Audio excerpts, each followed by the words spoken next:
بسم اللہ الرحمن الرحیم۔ السلام علیکم، میں ہوں ساجد ہاشمی اور آپ دیکھ رہے ہیں R J Sajid Hashmi YouTube channel.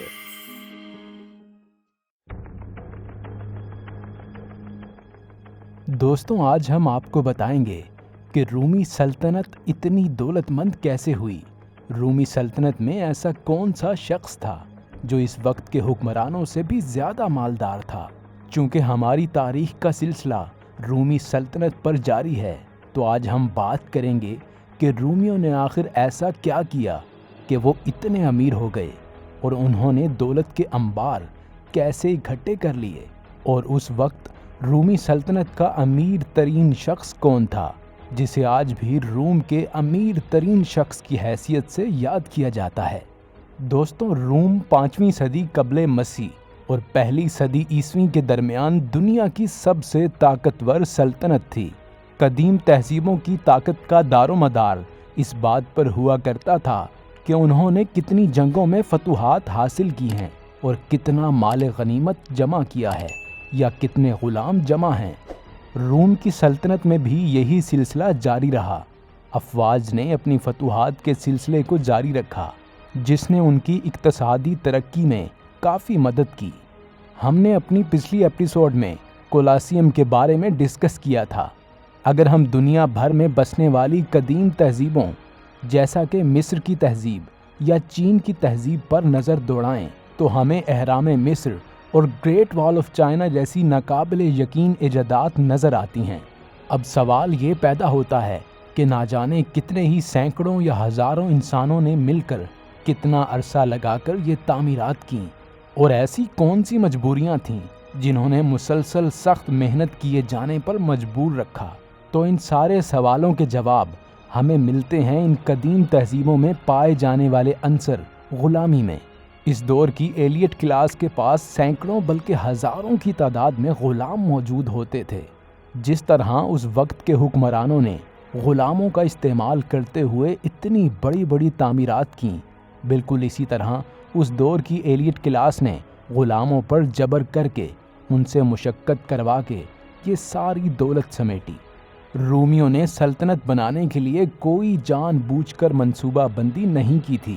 اس کے باوجود بھی روم پھیلتا گیا، کیونکہ یہ ارد گرد کے شہروں کی ریاستوں، سلطنتوں اور سلطنتوں کے ساتھ تصادم میں آیا، اور اسے ان نئے علاقوں اور آبادیوں کو شامل کرنے کے طریقے بنانا پڑے۔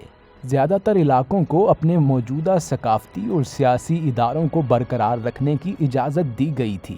قدیم دنیا میں فوجی فتح کا مطلب عام طور پر فتح یافتہ سے لوٹی گئی لوٹ مار کا حصہ ہوتا تھا۔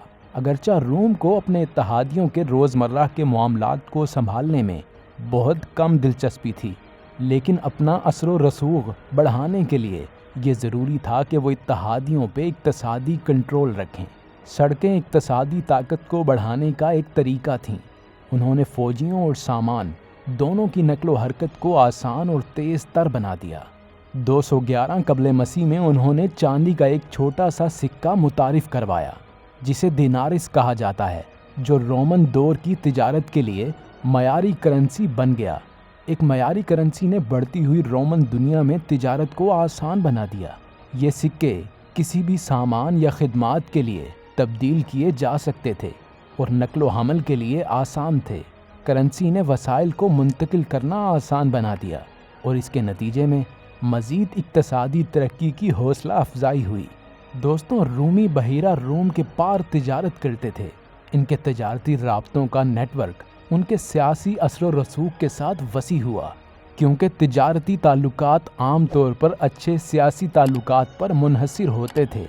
بحری قزاقوں سے لڑنے، سڑکوں کی تعمیر، سکے بنانے اور بڑھتے ہوئے علاقوں پر فوجی تحفظ کو بڑھانے کے امتزاج نے اقتصادی تعامل اور ترقی کے بہت سے مواقع پیدا کیے۔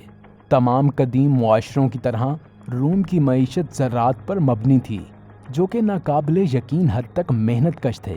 چونکہ روم نے زیادہ غیر ملکی جنگیں لڑیں، بہت سے چھوٹے زمیندار طویل عرصے تک فوج میں خدمات انجام دے رہے تھے۔ مزید یہ کہ جنگی قیدیوں کو غلام بنانا اور بیچنا عام رواج تھا، اور چونکہ غلاموں کو آزاد رومیوں کے مقابلے میں طویل اور مشکل کام کرنے کے لیے مجبور کیا جا سکتا تھا۔ اس رجحان نے معاشی پیداوار میں مزید اضافہ کیا۔ متواتر بڑھتی ہوئی آمدنی نے زرعی پیداوار کی زیادہ فراہمی کی مانگ پیدا کر کے ترقی کی حمایت کی، یہاں تک کہ بڑے فارموں کے کچھ مالکان نے بنیادی اناج اگانے سے زیادہ قیمت والی فصلوں جیسے زیتون، انگور یا جانوروں کی پرورش کی طرف بھی رخ کیا۔ یہ چھوٹے خاندانی فارموں کے لیے ایک آپشن نہیں ہوتا۔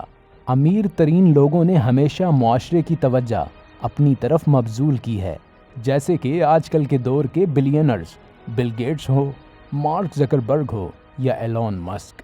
لیکن آج ہم سلطنت روم کے امیر ترین آدمی کے بارے میں بات کریں گے۔ کراسس ایک رومن جنرل تھا جس نے رومن ریپبلک کو رومن ایمپائر میں تبدیل کرنے میں کلیدی کردار ادا کیا۔ اسے اکثر روم کا امیر ترین آدمی کہا جاتا ہے۔ پلینی نے نومبر 2021 میں کراسس کی دولت کا تخمینہ تقریباً 200 ملین لگایا ہے۔ یہ 229 ٹن سونے کی قیمتوں میں تقریباً 7.4 ملین ٹرائی اونس کی نمائندگی کرتا ہے، جس کی مالیت تقریباً 13.7 بلین امریکی ڈالر ہے۔ کراسس کی کچھ دولت روایتی طور پر غلاموں کی اسمگلنگ، چاندی کی کانوں سے پیداوار اور قیاس آرائی پر مبنی جائیداد کی خریداری کے ذریعے حاصل کی گئی تھی۔ کراسس نے ایسی جائیداد خریدی جسے ضبط کر لیا گیا تھا۔ اس نے غلاموں کو خریدا جو معمار تھے۔ 500 سے زیادہ جب اس کے پاس غلام تھے تو اس نے وہ گھر خریدے جو جل چکے تھے، اور ملحقہ مکانات کیونکہ ان کے مالکان معمولی قیمت پر چھوڑ گئے تھے۔ اس نے اس طرح سے روم کا سب سے بڑا حصہ خریدا، انہیں سستے داموں خرید کر غلاموں کی مزدوری کے ساتھ دوبارہ تعمیر کیا۔ دوستوں، امید کرتے ہیں کہ آپ کو ہماری یہ کاوش پسند آئی ہوگی۔ اگر اس ویڈیو سے آپ کی معلومات میں اضافہ ہوا ہو تو برائے مہربانی ہمارے چینل کو سبسکرائب کیجیے اور بیل آئیکن کو ضرور پریس کیجیے گا تاکہ ہماری آنے والی ہر نئی ویڈیو کی اپڈیٹ آپ تک پہنچ جائے۔